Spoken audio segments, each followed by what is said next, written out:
You are listening to Veggie Doctor Radio, and this is episode number 276. Welcome to Veggie Doctor Radio. I am your host, Dr. Yami, board-certified pediatrician, certified lifestyle medicine physician, certified health and wellness coach, author, speaker, mother, wife, and human being. I passionately believe in the power of diet, habits, and mindset in sparking and sustaining well-being and joy in our lives. This podcast combines expert interviews and thoughtful monologues to explore plant-based nutrition, lifestyle medicine, parenting, mindset, and other exciting and fun topics. I hope that these episodes inspire you, uplift you, and equip you with the knowledge and tools to live your best life. Are you ready to get started? Let's do it. Hey, veggie lovers. Welcome to another episode of Veggie Doctor Radio. Today I have Kristel de Groot. Before I tell you more about her, I just want to remind you that the information on this podcast is for informational and educational purposes only. It is not meant to replace careful evaluation and treatment. So if you have concerns about you or your child's eating, nutrition, or growth, consult a doctor. So Kristel is half of the powerhouse team behind Your Super, one of the biggest superfood brands in the US and Europe. In just over 8 years, Your Super transformed from zero to hero with a whopping $200 million in revenue and a successful exit in October 2022.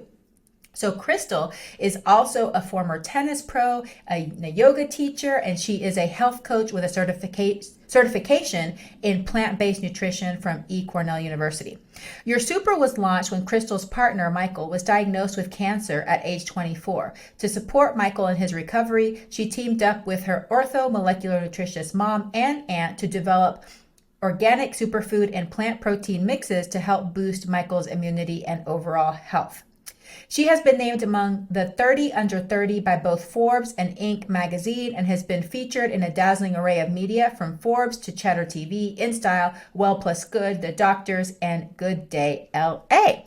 So in this episode, we talk about her plant-based transition. We talk about her husband, Michael's cancer journey and what prompted the change, how Your Super came to be. And then we also talk about their cookbook, Your Super Life, and who that is intended for. We talk about what she thinks people struggle with when they transition to a plant-based diet. Talk about why being healthy is not about how you look, what true health means, and why she recommends counting plants instead of counting calories. We also talk about her favorite recipe and strategies in the book and what it's been like being a plant-based mom and entrepreneur. So lots of little nuggets in this episode. I think you'll really like it. Kristel is really down to earth and it's just a lovely episode. So thank you so much for being here. Thank you for being here week after week. To all of my longtime listeners and for my new listeners, welcome. Thank you so much for being here. I hope you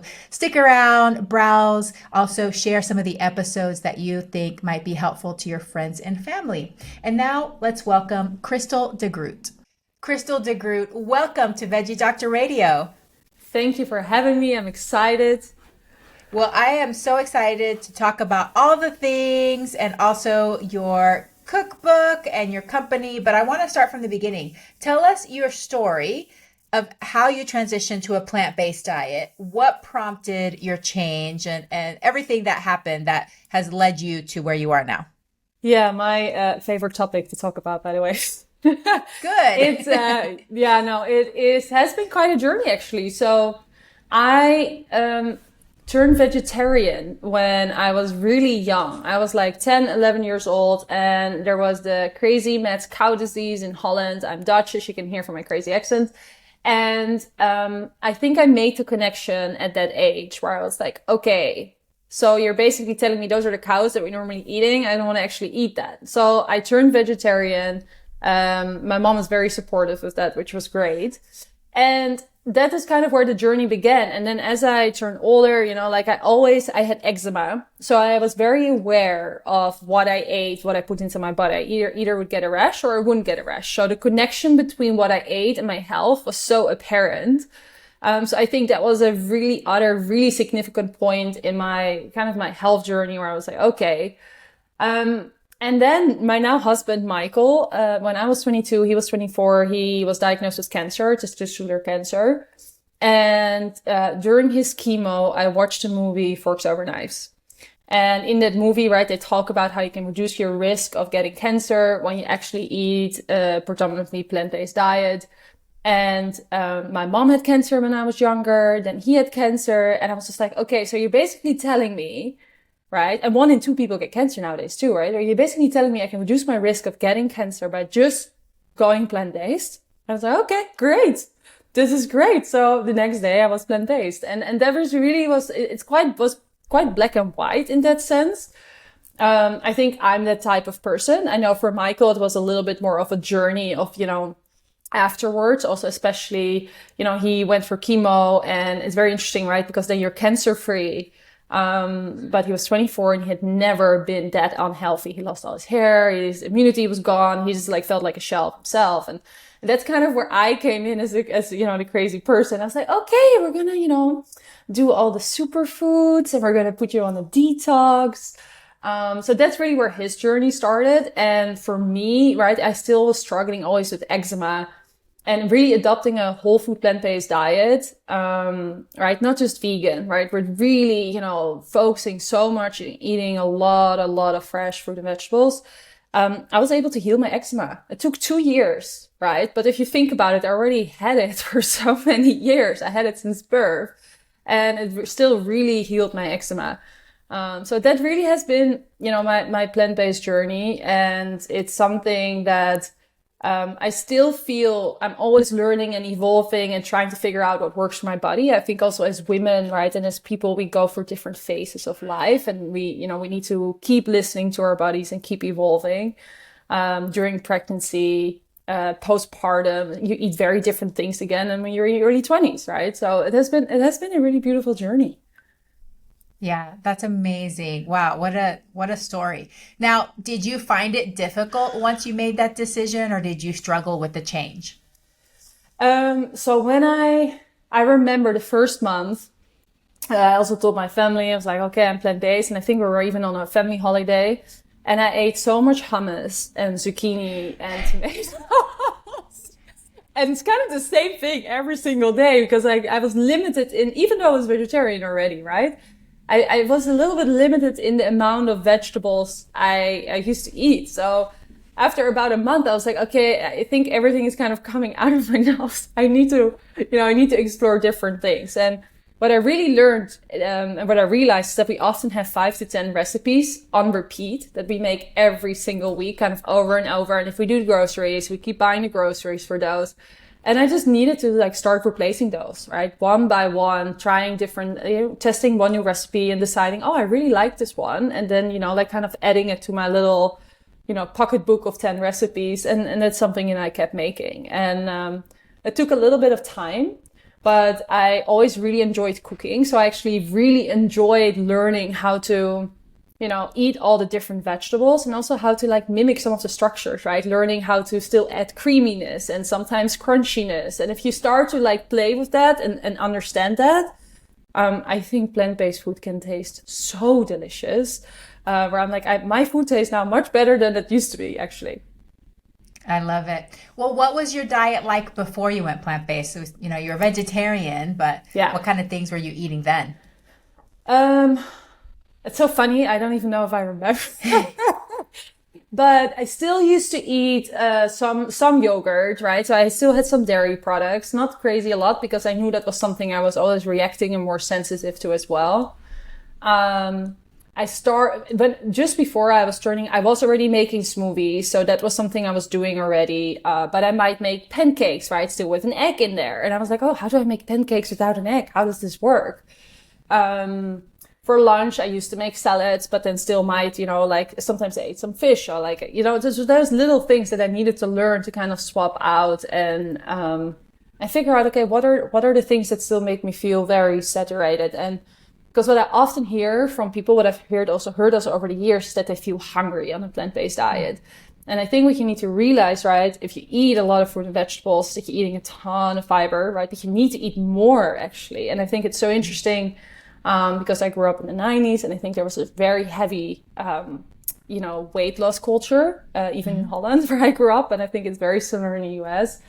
And that, like, even going plant-based, that completely changed, right? Because it's not about the calories, and it's not about eating less, right? And what I realized, it's so much more it's about eating the right foods. And if you eat the right foods, you can actually eat a ton of them, and you need a ton of them because you really want to fuel your body, and you actually really want to be healthy. Mm-hmm. Yeah.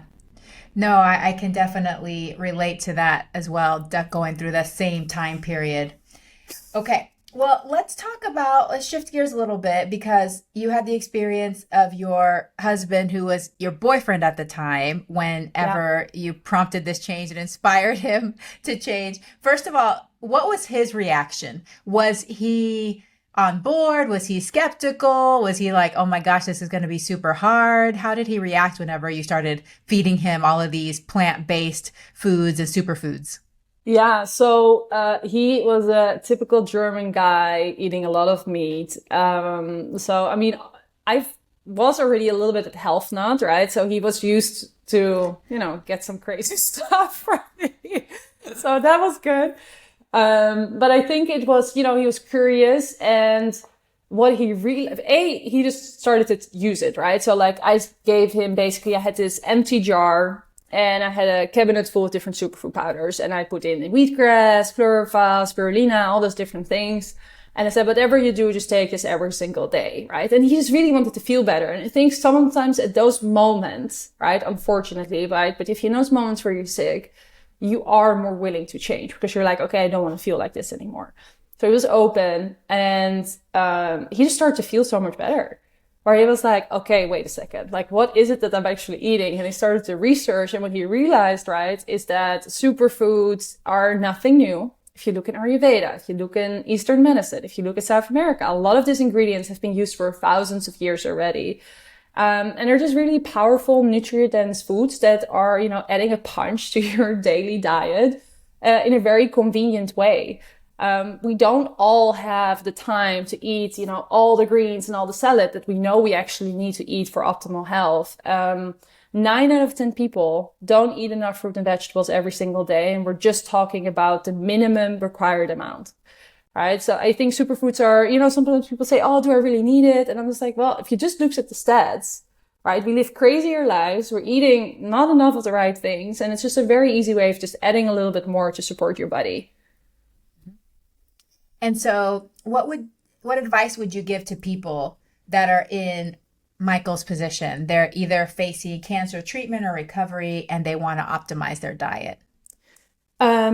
Step by step, right? Because I think, and do it when you're ready, right? So Michael, when he was going through chemo, he was not ready for it, right? So I don't want anyone to feel pressured of like, you have to change everything completely, 180 degrees within a day. I think that's really hard. However, just start focusing on what to add more of, right? So don't start to focus right away on like, oh, I cannot have this, but just start to like, what is it that you need to start adding more of? Are you eating enough greens? Or is that one of the things where you're like, okay, I need to start adding more greens? Are you hydrated enough? Are you drinking enough water, right? Like good, healthy, filtered water. So I think it's those steps to start focusing on what do you need more of first. And then over time, what I think is always really interesting is you start to focus on what you need to eat more of, is that you naturally, right, start to crowd out some of the things you might not need as much of. One of the things I did do with Michael, which I think it's not for everyone, right? But I think it can be a very powerful support tool, is that I put him on a kind of a 5-day detox. And it's something we've done a lot with your super as well. Is where for 5 days, he was basically having a smoothie in the morning, a really, really big green smoothie. And yes, with fruits, because I always had that question, can you have fruits? Yes, also with fruits and vegetables. A plant-based lunch, right? So with roasted vegetables and greens and maybe sprouts and, just adding all like a ton of good stuff in there. There's an optional snack, and then also a really big berry smoothie at night. And sometimes by doing something like this for 5 days, you're actually changing your palate, you're changing your cravings, you start to understand what kind of emotional relationship you actually have with food, right? Because food is not, we don't just eat because we're hungry. There are also so many habits in there, and we can actually start to uncover some of those. So I think if you know, anyone listening who's like, oh, I'm actually really open for that, it's so powerful. It's going to be hard, I would say, the first 2-3 days, but then you suddenly hit this, you know, kind of the other side of the coin, and you're like, oh, so much energy, feels so good. I didn't know I could feel that good. And I think it can be a really powerful way to reset and kind of kickstart into that new journey. Mm-hmm. I love that. No, I love the concept of adding before you remove, and then just taking it one step at a time. But for those people that are ready, going all in and giving it a try for a few days to see how you feel. I love that. Well, you've kind of talked about what a superfood is. Maybe you can talk a little bit more about how you even discovered superfoods, why they became important, and why you decided to start your company, Your Super. Yeah. I think superfoods, I was using them for a while already. I think I was living in London. This was 11 years ago. I was living in London, and more people were using it. And I just got interested in it. And I remember I even called my mom and aunt, who are from a clear nutritionist. And I was just kind of like, so can you explain me, like, what is wheatgrass? What is spirulina? Why are we using those kind of things? And I started researching, and I just like discovered, right, like similar to Michael did. It's like, hey, it's nothing new, and there's just really powerful ingredients that you can start adding to your diet. And it's so interesting, right? If you look at the soil, like the foods we eat, they're actually not as rich in vitamins and minerals as they used to be. We live more stressful lives. We live more toxic lives. We don't eat as much fresh, fruit and vegetables anymore. So there's so many of those points that kind of, they're just like, oh, so we're doing less of the good stuff, we're doing more of the bad stuff. And like, how do we actually deal with that? And I think superfoods are just this very easy tool to start adding more goodness to your day. So I was using a lot of them already myself. I was this crazy lady with the cabinet, scooping every morning out of my 30 different bags, and, loved it, right? Went to college and came with my crazy green, very fake chia smoothies, and everyone was like, what is she doing? Did Kristel lose it or what? But I was, I really enjoyed it, and I love juicing and just, trying all the different things and experimenting. And I think for us, it really, turning point came where I saw for Michael that he was interested, but he really didn't know where to start. And he was not the person going to buy all the 30 different bags. And we realized there were just a lot more people like Michael, right? So then really together with my mom and aunt, we sat down and we then developed those different mixes, that all have, 5-6 ingredients. That's it. Never any stevia or anything else added. And each with a specific function. So we have one that's greens, right? For immunity. We have one for healthy skin. We have a hormone mix. We have a gut health mix. Because there's such powerful ingredients in nature that can really support your body. I always love talking about hormone balance because I think it's a topic we don't talk often enough about. And if you looked at what was out there to support women with hormone balance, it always right away went into medication and like pretty heavy stuff, actually. And then if you look in Peru, maca is very popular. If you look in India, shatavari, an amazing root that helps with fertility, PMS, all those different types, menopause, all those different types of things. And we actually just did a clinical study on the moon balance mix, and we've seen, right, where maca and shatavari in there, it's something if they use every single day for 30 days, like, over half of the women actually see an improvement with their hormonal issues. So I know it's not a cure for all, right? But for a majority of women, it's like there's so much power already in nature that can actually help you with your health if you start to look for it. So were you an entrepreneur before you started the company? How did you come up with the idea? I was 23 at the time. So I was really like a baby. I just came out of college, never really had a job. And I did always from a pretty early age, like I would say like my teens, I always wanted to start a business. I always had these ideas and I always saw things that I thought needed to be different. It's like, oh, why don't we do this? Or like, why does this not exist? And I think my parents must have thought like, she's crazy. Like, what do we do with this? And there's a ton of other weird stories where I had jobs and I just kind of took over the place while I was 14 and, told 40-year-old guys what to do. So there's a lot of funny stories there. But I think it really came more from the point of like, hey, it's something that really worked for me and I wanted to share it with the world. We never wrote a whole business plan and we're like, this is how we're going to do it. And this is how we're going to scale it.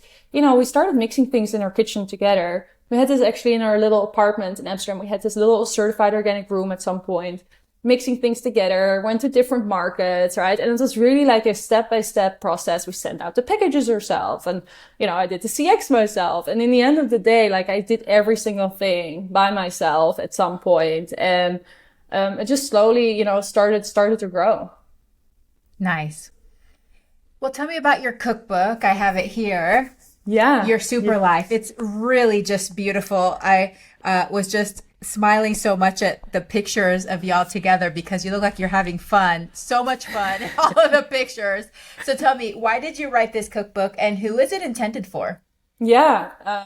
Thank you, by the way. I'm pretty excited about the book. We wrote it after we had the business now for 10 years. And for 10 years long, I've heard, but what are you actually eating? And how are you actually cooking? And like, I want to eat more plant-based, but I don't know what to do.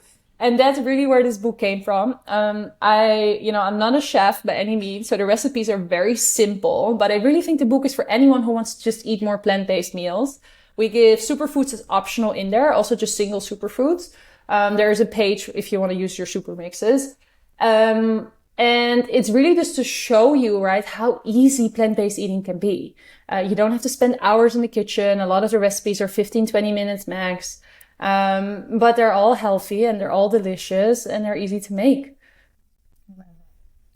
Well, let's talk about what you've learned from working with other people as a coach and also as a business owner that has a certain product. What do you think most people struggle with the most when they're transitioning to a plant-based diet? I think change is hard. Right? I think whether that's your diet or whether that's in life, I think they're like changing something takes action. It takes like really conscious decisions to say, hey, I want to change something. I think a lot of our lives we're in routine and we're kind of in our habits and, do things over and over. And if you want to make that switch, it's going to require some effort, right? Like we talked about the 10 recipes that you make on repeat. You kind of want to start changing those. And I think food, right, is not just fuel. There's also emotions attached to it. Sometimes there are traditions and cultures attached to it. What might other people think? I think there's so many different layers, right, of the foods we eat and changing that can feel very intimidating.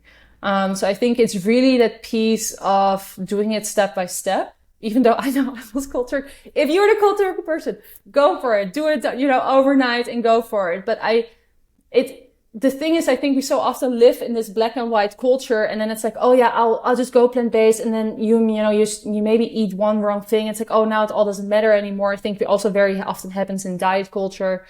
And I don't think that's really, it's not about being perfect, right? I know it can be super helpful already if you say, hey, I do it 5 days a week. Or, hey, maybe I start only by changing my mornings. And then for my mornings, I'll start changing my lunch, right? To like kind of take it from a meal to meal. And, just be gentle with yourself, right? And don't expect, that you have to be perfect right away. And just, take it step by step. And every meal that you eat that is fully plant-based and is healthier, it's like they start to stack up, right? Just take it step by step by step. Yeah, that cumulative effect is very powerful, and consistency. It's not about perfection. It's about consistency. So let's talk about this concept of counting plants instead of counting calories. What does that mean to you? Yeah. So I'm a huge fan of just not counting calories. I always love to talk. If people ask me, what is your number one tip also for health, right? One of my number one tips is if you have a product, and you turn around, right? We often do that. We turn around the package. A lot of people look at this table and they're like, how many calories does it have? How many sugars? How many this? And they kind of just forget about the most important part, in my opinion, is the ingredient list. What is it that you're actually eating? What is it that you're actually putting into your body? Because we are what we eat, right? And I think that's where I want people to start focusing on. It's like, what is it that you're putting into your body? And if you see a list and you don't know what's actually some of those words mean, it's like, look them up and then make a conscious decision. Do I actually want to put this into my body? Yes or no? And then really the counting plants, right? So there's a study out there that shows that if you eat, a diversity of plants, at least 30 different plants every single week is actually the number one thing for your gut health. We all know our gut health is important, right? So it just really shows that eating a wide variety and a wide diversity of plants is just so good for your health. So I always love to challenge people. It's like, hey, how many different plants do you eat every week, right? It includes beans, it includes nuts and seeds, right? And just like count those for a week and see what happens. And I think it's so much more important than counting calories. You don't tell me that, the calories in a fresh strawberry are the same as the calories in a Pop-Tart. It's just not the same thing, right? It really matters what you're eating.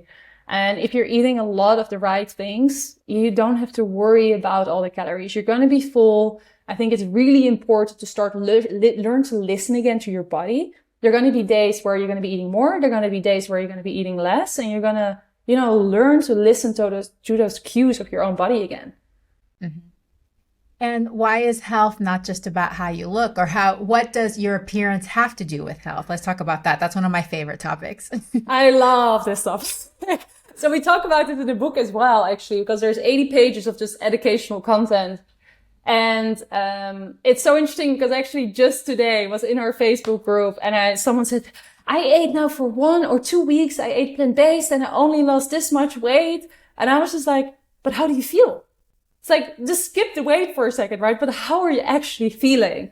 And I think there's this notion, right, of like, you can be the skinniest person in the room. It doesn't mean you're the healthiest person. It doesn't mean that you have all the energy that you want to do in your life. And I think that's really where we need to start focusing on. What is true health? True health is about having the energy to do what you want to do in your life and just feel really good and really happy every single day, right? And I think if you focus on that, your weight is also going to balance, right? Yes, there is a little bit of a relationship there, but it's not the most important thing. You don't have to be completely trained off and like super skinny, because that's actually not the healthiest, especially for women, in my opinion. It's not the healthiest you can actually be. Mm-hmm. Yeah, I think that people really focus on body size and weight, and it distracts them from the true goal of well-being, because if they're not seeing the changes, they're not seeing what they expect, then they abandon a way of eating that could actually benefit their health and their well-being and is sustainable for a long time. So then people go to these fad diets and these crash diets, which are not sustainable. Maybe it'll lead to the weight loss that they want, but then they end up yo-yoing up and down, never really finding that true, consistent sustainability that helps them actually feel good at the end of the day, Yeah. So that's a very important point. And to your point, where you don't have this feeling of restriction, I think it's not healthy. I think also it's so interesting, right? Because then we stress about our weight, while stress actually increases our cortisol, which actually increases fat storage, right? So it all doesn't actually make sense to create so much stress about food and the restriction piece, where it's like, food here is not the enemy, right? Mm-hmm. If you eat the right food is your friend, and it's going to help you feel really good. And you need it to live, you need it to thrive, right? And you need it to feel really happy and to just like really live your life. Yes, for sure. What does true health really mean? True health for me is really to, wake up happy in the morning, full with energy, and to just do whatever you want to do in your life, like whatever your heart is saying, right? To really have that connection to yourself. And I'm by no means am I perfect. I'm still practicing it every single day. But really just enjoy the ride. Yeah. Feel good, be able to do what you want to, hang out with your friends and family. Yeah. Have this beautiful exploratory journey on Earth. So, all right, well, let's go back to the book. I'd love to know if you have a favorite recipe or a few favorite recipes from the book. So I always think this is such a hard question, but one I really like just because it's so simple and it literally just takes a couple minutes to make is, it's in here. It's called the tomato tofu platter, where you literally just slice, tofu, and I mostly use Heirloom tomatoes, but right, any tomato will do. You put them down, right? Like a mozzarella platter. You lay them out, you put fresh basil, Italian herbs on top, some balsamic and some olive oil. Optional, you can put acai because actually acai works really good with balsamic vinegar. And it's delicious. And it literally will take you no time. It's perfect for guests. And, do we want to see the picture? Yeah, I know I saw it when I was going through it yesterday. Oh, here it is. There it For is. the people on YouTube. And it's so pretty too. So it's one of those kind of dishes that's easy to make really beautiful and presentable. Yeah. I love how you use these tomatoes. Those tomatoes look mouth-watering in that Yeah. picture. Oh my God. Like literally I'm salivating. So I think there are so many good other recipes in there. I think another thing that we have in a book, which I'm a huge fan of, is that we call them how-to sections. So we have over 10 how-to sections in there where we basically explain how to make a pasta or how to make a curry, how to make a smoothie in like around 5 steps. So with whatever vegetables or fruits you have at home, you learn how to create your own recipes. Because I think what I've always had with cookbooks, I'm like, oh, this looks really good, but I don't have this 1 or 2 ingredients, so I cannot make the recipe, right? And I really want to just kind of invite everyone to be creative. And then, yes, you can make a curry. If you have some spices and coconut milk, no matter what vegetables you have, you can still make a curry. And I want to teach people how to do that. So, the how-to sections, are one of my favorite pieces of the book where I'm like, okay, you can also make your own recipes. Like here are our recipes, but here's actually how you make your own. I love that because I think it's so important to learn how to be an intuitive cook and to learn how to get home, see what you have and make something out of it. And not everybody has that skill yet because they're scared. I think there's this fear, like I'm going to mess up. It's not going to taste good. But the only way to learn is to practice that and to play around with it. And pretty soon that's going to be your preferred method. I have to be honest. I'm lazy about reading recipes. So if I know I have to bake something or like there's something special I need to make for guests or something, yes, I'm going to follow the recipe just to make sure. But otherwise I'm just like, this sounds good. I'm going to add this spice. I'm going to add this. I'm going to garnish it with this. And it's so fun. It's like you become your own like food artist, like you just have these creations. So I love that you included that in the book. I'm the same. And I think, when I make the best recipes actually is when I'm at the end of my groceries and I have these random things left. And I'm just kind of like, okay, I had it the other day. I was like, okay, I only have quinoa. I have somehow a carrot and I have some had dates, I think, and some curry powder. I was like, I'm going to just like make this like kind of this couscous inspired. And it was so good. And I was like, I never made anything like it. Right. And sometimes it's really good. And sometimes I'm like, maybe don't make it again. But like you live on, you eat it, you throw some tahini on it. It always tastes good with tahini. And that's just the fun of life, to just like keep experimenting and try different things. Yeah, I agree. I feel like with plant-based cooking, it's never like a total complete disaster. No. Like 99% of the time it's edible. Like it might not be like your favorite or exactly what you thought it was going to taste like, but you can eat it. It's fine. No, when you said those recipes, that's exactly what I thought too. I thought Moroccan, like a Moroccan dish with the cinnamon and the sweet and the savory. Oh, so delicious. I bet that turned out Put some cashews in there. And I started to grab all these random things I had left. And I was like, this is fantastic. I was like, and then what I do is that I write them down. Right. So if I made this new creation that I normally never make, but I really like it, I'm like, okay, let me write it down because I know I need to write it down. Otherwise I might not remember it. Yeah, no, that's the problem too, is if you write it down, you can never recreate it. So it was divinely inspired and then it's gone. Okay, So let's talk about your newest venture in life, if it's okay with you, motherhood, but also entrepreneurship and motherhood. So tell me about raising a child with your way of eating. How has that been going? But then also, how has it been running this company as a mom?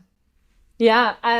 So Leo is now this little boy I have. He's 8 months now. So I've been lucky enough to be able to breastfeed. So that has been really easy, actually. Well, easy, not completely in the beginning, but, we figured it out. And it has been a journey, and now it's easy. And it has been really fun to start, from 6 months on, we started to incorporate some foods and, let him taste things. And obviously we're raising him also plant-based and learning, right? And it's so funny because I feel very confident, right, with myself, what I eat. And I'm like, yeah, of course I get everything I need. But with him, somehow I'm like, I started to second guess myself. I was like, am I doing the right thing? Is he getting everything he needs? So I started to read and I started to learn, and I still think I'm in that journey.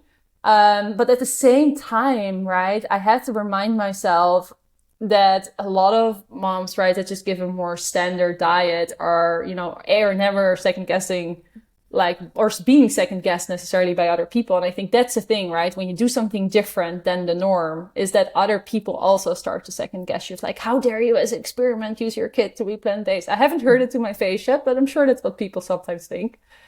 And I think it's where I'm like, no, I'm actually very educated. I know what he needs. I know how to hit the nutrients, right? I'm still breastfeeding. I intend to breastfeed to at least a year because I know that's really important, right? And I prefer not to use formula.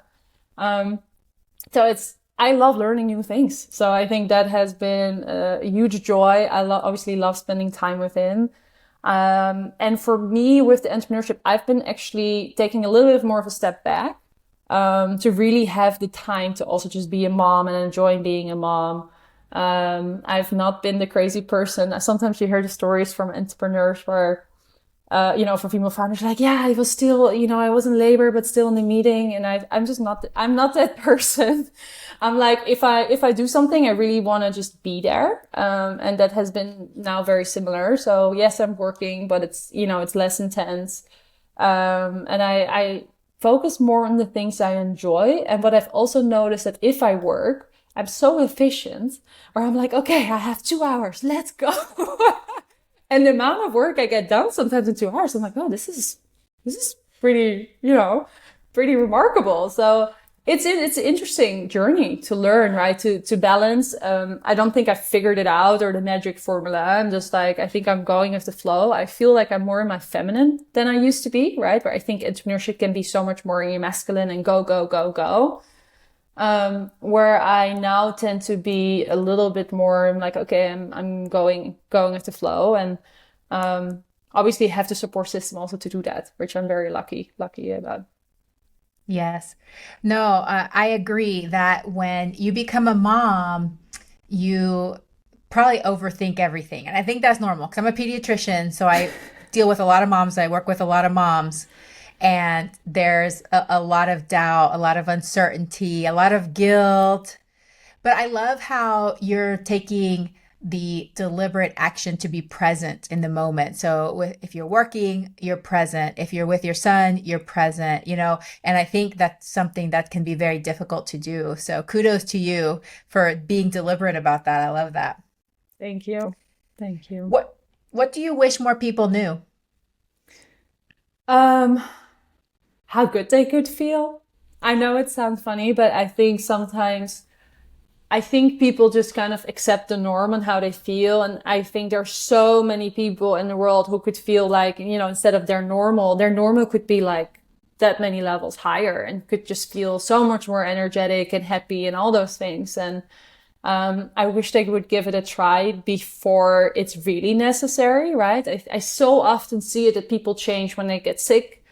Obviously because we also share Michael's journey, and obviously I had kind of my own health story as well. And it's like, even if you don't have something severely now, like change something so you don't even have to get there. And that's just something that anyone listening where it's like, I encourage you to just like take a step and just like be curious on how much better you can actually feel. Yeah, I agree with that. I feel like the body is so amazing. The human body is so amazing that we can adapt to so many things. We can adapt to pain, we can adapt to pleasure, we adapt to it all. But the drawback to that is that people don't realize that they're not feeling good because they've been feeling that way for so long. So it's just normal to them. So when they start feeling good, it's like, wow, I can't believe I felt that bad, because I know that, like in my teenage years, I had chronic abdominal pain. I was constipated so bad. And I just thought that was normal. I thought it was normal to feel like that all the time. I didn't know that you could feel better until I went plant-based. That cured my chronic constipation. I'm just like, wow, I don't have to have tummy aches all the time. That was not normal, you know? No, But I think it's when so you're used to true. that for years and years and years, so many people have felt bad for years. They don't think of it as feeling bad, you It's so know? true. And our bodies are amazing. If I sometimes see, what we're doing to our bodies and how it's still able to just actually be alive, I think it's amazing, actually. Yeah. I used to, I had eczema. So I was always, basically, my body was always inflamed, right? And if I now look at pictures, even in my early 20s, I was just like, I was not fat, right? But I was just so bloated because I was just like, you can see the redness and the inflammation actually everywhere. So it's just so interesting. And that was my normal. I didn't know better. Right. And Yeah. it's just so interesting if you go through it and you go through the journey and you start to change what you eat to say, oh, I'm on the other side. I actually feel so much better. And I still feel on the journey. Right. I don't think the journey ever ends. Right. I think, like I said at the beginning, I think your body is always evolving. And I think we're always learning different things. I think we need different things at different times. And it's just to keep tuning in and to keep listening. And it's not always easy. And food is one part of it, right? What is there going on with your emotions, right? Are you moving your body? I think there are all those different pillars of health. And you don't have to change all those pillars at once, right? Just start with one. And often they start to connect because suddenly if you eat better, you want to start moving more. And if you eat better also, like, hey, I'm more connected to my body. I actually feel what's going on. And maybe I can feel some of the emotions so I can actually release them. Right. And it's this beautiful puzzle piece that we can work on the rest of our lives. Yes. A puzzle piece with a moving, play yard. Like it's constantly changing around us too. So it's never static. It's always dynamic. Well, do you have a morning routine? I know that for moms with little ones, they're at the mercy of their child and when the baby wakes up. But do you have a deliberate routine that you have at this point in your life? Yeah. So it's funny because for years I had a pretty long morning routine and all the moms would always write me, just wait until you have kids. You can stop talking about your morning routine. I was like, I heard you. You were right. What I've learned though is that what I often do now is that I have a list of 5 to 10 things every single day that I know make me feel really good. And I'm just more flexible in my time. So I'm not as rigid. It's like I have to wake up and then I have to do this and I have to do this and then I have to do this. So I try to just like be more flexible, but still try to hit some of those things, right? So when I get up, I'm like, okay, I know I need to hydrate, right? Okay, I really like to move my body. So I like to go for a walk or do some Pilates. So like either I do that right away or if Leo needs me first, then maybe I do it later. And obviously I try to communicate with Michael. Sometimes we swap. Making a smoothie, is something that I know makes me feel really good. So it's like, it's those little things and then having that list of understanding these are the things that make me feel really good and try to do as many as I can. Some of them I don't do every day. Like I love to get a massage. I'm not getting a massage every day, right? But I try to get one every week. So I think that's how I've adapted more my morning routine where it's like, I sprinkle it almost throughout the day. It's like, okay, can I sprinkle in the things that make me feel really good and still do things for myself? That set me up for success. And some things are very similar, like simple. Like I love listening to Louise Hay affirmations, right? So I can turn them on even during breakfast and just kind of, absorbing them. Or when I'm nursing Leo, I'm like, okay, let me just close my eyes and relax. And can I drop in and just like use that as my meditation time, right? So I think you have to be creative. I think motherhood is all about being flexible.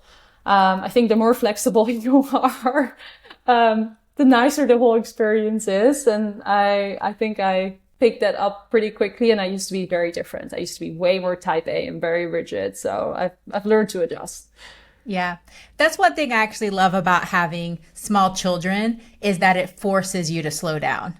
Like you have no other choice. When you have a baby, the baby's needs come first. You have to nurse the baby. You have to tend to the baby. You have to put all those other like things that you feel like you just have to do. And it's good because it teaches you that nothing is going to fall apart if you don't do those things right away. You know, it's a good learning lesson. You know, it's just like, okay, time to slow down. You got to do this first, and then you can move on to those other things. But I love how you piggyback your habits together. I think it would even be cool to play the Louise Hay affirmations out loud while you're nursing Leo, so he can benefit from those too, you know, start him young. Why not? Don't worry. During breakfast, he is hearing them too. And I think it's, what you said, right? I think even more if you have that rush or you're trying to do something quicker, like I think even bringing them to bed is a beautiful example, right? If you want to, you know, you're going to bring them to bed, but you're like, well, I really want to do this, this, and this, and this, and you're kind of in a rush and you want it to go fast, it will take the longest time, right? So you just have to let go and just be like, it's going to take as long as it's going to take, and it's fine. And they will feel when you're thinking something else. So it's, I don't know, it's this beautiful dance, and I'm, you know, learning as we go and enjoying the process.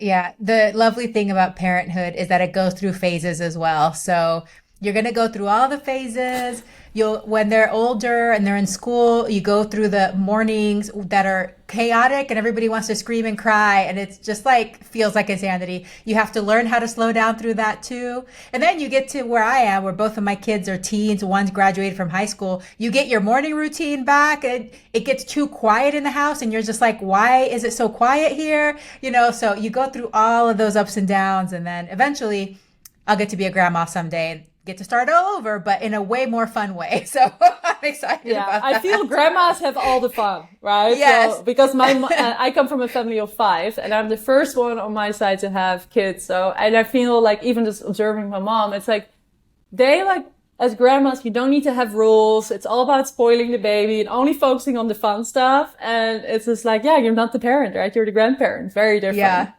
It's like you have to go through all of the initial stages of initiation, though, before you graduate to grandparenthood. So, But enjoy it. Enjoy all of the different phases. It's so fun. Thank you. Okay. This has been great. Where can listeners connect with you and tell us about what your products that you offer, where they can get your book and all of that? Yeah. So on Instagram, I'm on Kristel and Michael. You can also find the company at Your Superfoods. And then the books, Your Super Life, is basically anywhere where you would buy your books, right? So from the bookstore, Books A Million, Target, Amazon, like all those kind of websites. And then the products are on yoursuper.com. So like wherever you like, I hope everyone is going to connect. I would love to connect on our personal profile at Kristel and Michael. You can find more just of our, you know, just our life, like kind of cruising around the world and we're trying to figure out where to live next. Which we don't know yet, because it's somehow everything changes when you have a baby. So we're on a journey of like figuring out life again. I love it. That's so fun. I love that. I am a person that loves change, so I wouldn't mind moving like every 3 months. That would be fun for me. That's what we're doing. That's literally what we're doing this year. And I love change as well. I like whenever I land somewhere, I'm like, what's next? But I can also tell you, the grass is always greener on the other side, right? Where we now don't have a home and we're kind of, you know, staying in different places, and it's really fun. But at the same time, I have this feeling where I'm like, oh, I want to have my own place again and put all our stuff and just like have some grounding as well. Yes. But we're going to figure it out, right? And I think that also comes again with like trusting the process and it being okay with not always knowing exactly the end, right? But just kind of like flowing through life and, you know, observing the signals and like kind of what is life, you know, showing you.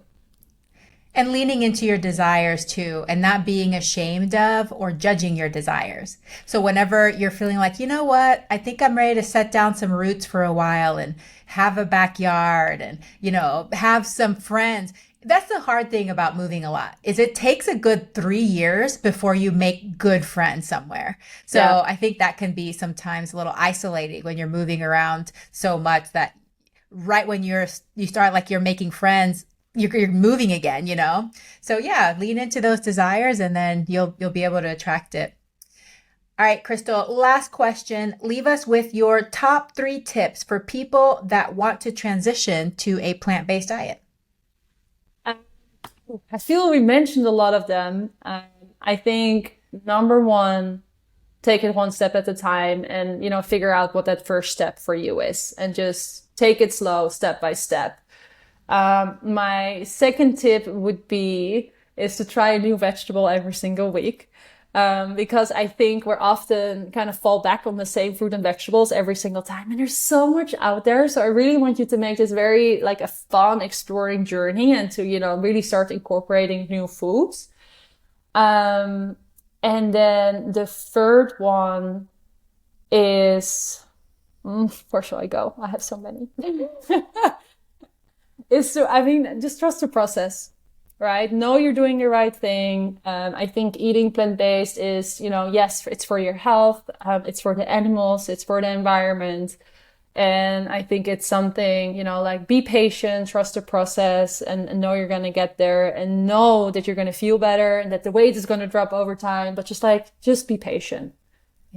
Yeah, I love that. Beautiful tips. Thank you so much for coming on the show, Kristel. Congratulations on your company, your book, your baby, your family, all the wonderful things that you're experiencing in the world. And thank you so much for everything that you give, all this valuable information and products for people that they can use and integrate into their lives. So I appreciate you so much. And I hope that you have a very plantastic day.